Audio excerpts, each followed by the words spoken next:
Hi, my name is Robert. This video is designed to give you step-by-step detailed instructions on completing the task at hand. Please read the comments in the About section of this video. It has valuable information and updates. My YouTube channel has a disclaimer video that I encourage you to watch. And please like, share, and subscribe. I hope you found what you're looking for. Thank you very much for watching. In this video, I'm going to be putting together this chair that I got from IKEA about a year ago. I'm a little bit particular about an office chair that I may sit in 2 or more hours a day. I want it to be comfortable. I want it to fit right. Let's face it, IKEA is the king of do-it-yourself furniture showrooms. Walked in there, I felt like I was trapped in there, like it was some kind of crazy maze mouse trap. Anyway, I did find this chair. I got it in this color because I do dirty work. I'm a car mechanic, automobile enthusiast, so I figured dirt would show up less with this one. When you're putting this chair together, I highly recommend you use the tool that they supplied you. I advise you to resist using power tools, because power tools may cause you to strip out some of the cast nuts or the machined threads that is in the metal. Use this and that will prevent you from damaging the chair during installation. They warned you not to open this up with a knife because there's a good chance that you'll cut too deep into the box and cut the material on your chair. So be extra careful opening this up. You could barely slice in the edge of that. Start that, tear the tape open, and take everything out of the box. First thing I noticed is it has safety casters. That means that the wheels should only roll when there's weight on them. They break and stay still when there is no weight in the chair, so the chair doesn't roll away from you and you fall on the ground. So if you're trying to move the chair around with no one in it, it'll be hard to move. When you sit in it, it should roll easy. This piece of paper is letting you know that some of the parts are zipped into the back of the chair. So when you open the box, you may think some parts are missing, but in fact they're in the back of this chair. More basic information about the chair, the construction, and its use and care. This is the style of the chair, and these are the assembly instructions.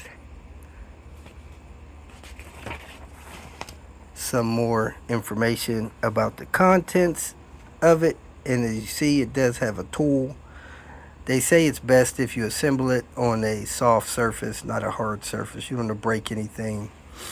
Best to look through your instructions before you get started. Make sure you got everything. And a lot of people's common mistake on building things is over tightening things, so try not to over tighten stuff. Make sure you use the right size screws to screw stuff in. There again is 2 different size screws. You got 12 of these and 10 of these. And that's the tool in here to use to put everything together. So let me help you get started.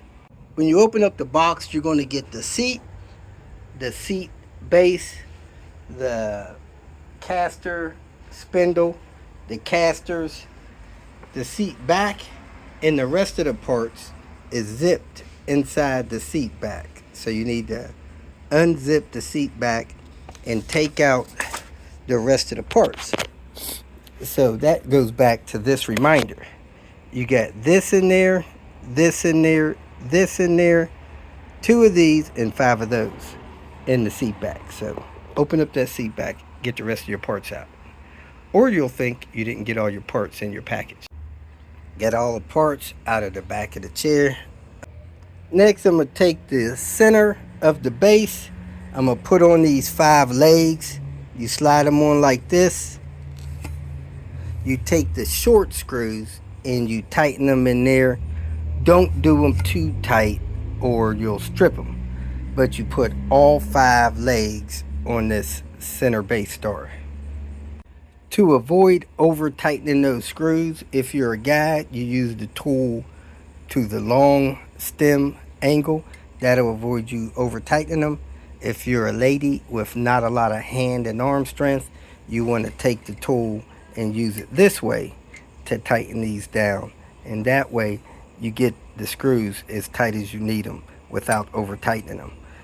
Now the 10 short screws go in these, and go ahead and screw all 5 legs on, and then we'll move to the next step. I did want to mention that the blue stuff you see on the screw is called thread lock. It prevents the screws from backing out once they're installed into metal, so it makes it hard to unscrew them, so you shouldn't lose screws after this is put together.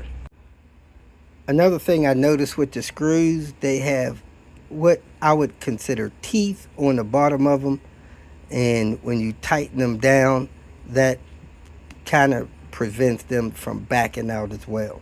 So you got 2 methods that should keep these screws tight in the parts that you put together. Next, you want to press your casters into the legs of the chair. You may notice they have a little ring on them that helps them lock into place. You may not hear them click or lock into place, but they do. Be careful to stick it in straight. Don't go in sideways.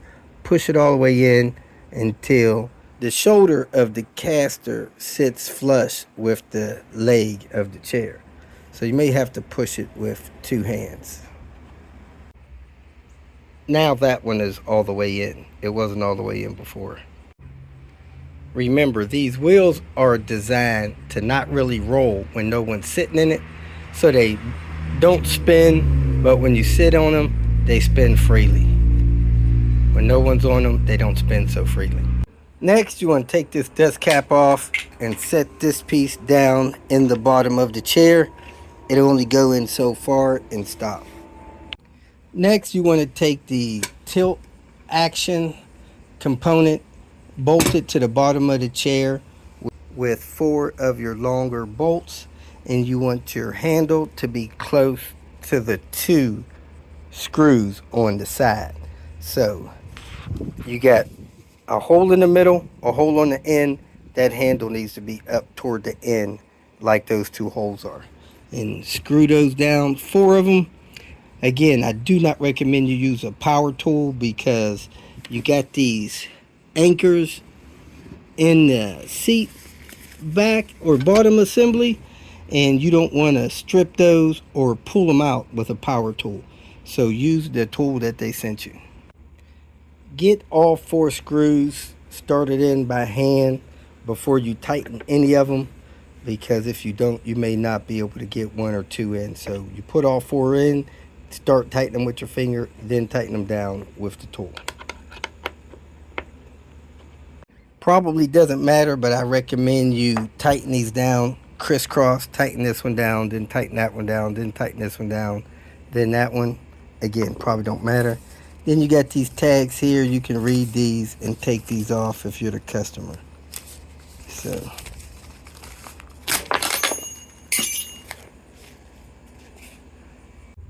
next, you want to flip this over, set it down on top of that, and make sure it's set down on there sturdy. Then you can put the armrest on. So this is your armrest. This is the back of the chair. The back is going to screw into these holes.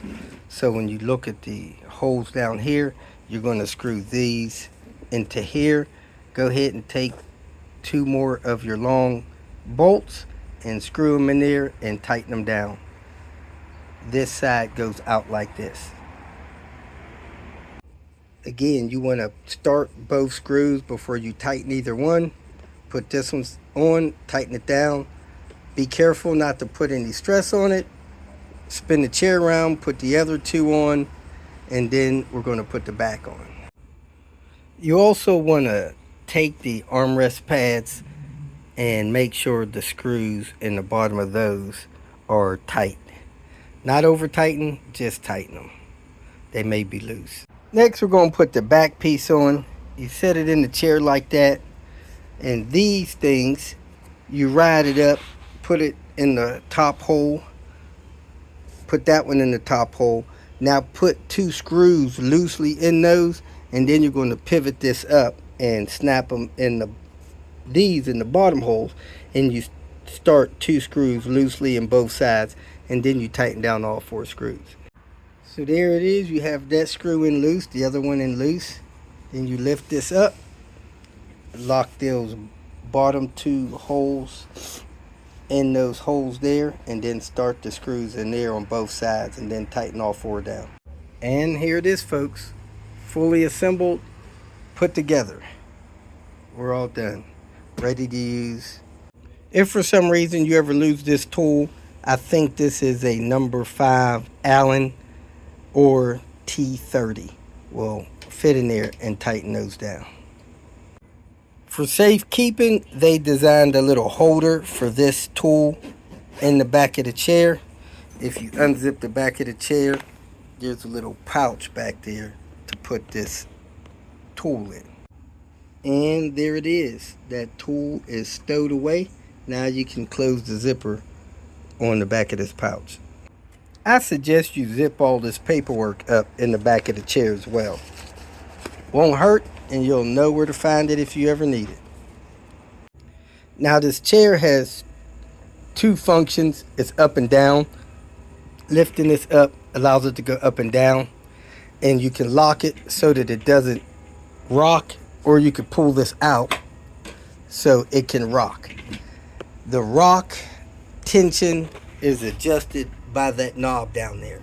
So sit in the chair, rock it back and forth. If it's too hard to rock, loosen that up a turn at a time until it becomes comfortable for you to rock it. And to stop it from rocking, you push that in, and then it won't rock no more. So that's it. Hope you enjoy. If you feel that this information was useful, please like it and share it with your social media friends. You can subscribe to my channel so that you will get notifications of future videos that I post. You can follow me on Twitter, and if you need to contact me directly, please visit my website. And if you have any questions, leave them below, and someone or myself will reply to them. Again, thank you very much for watching.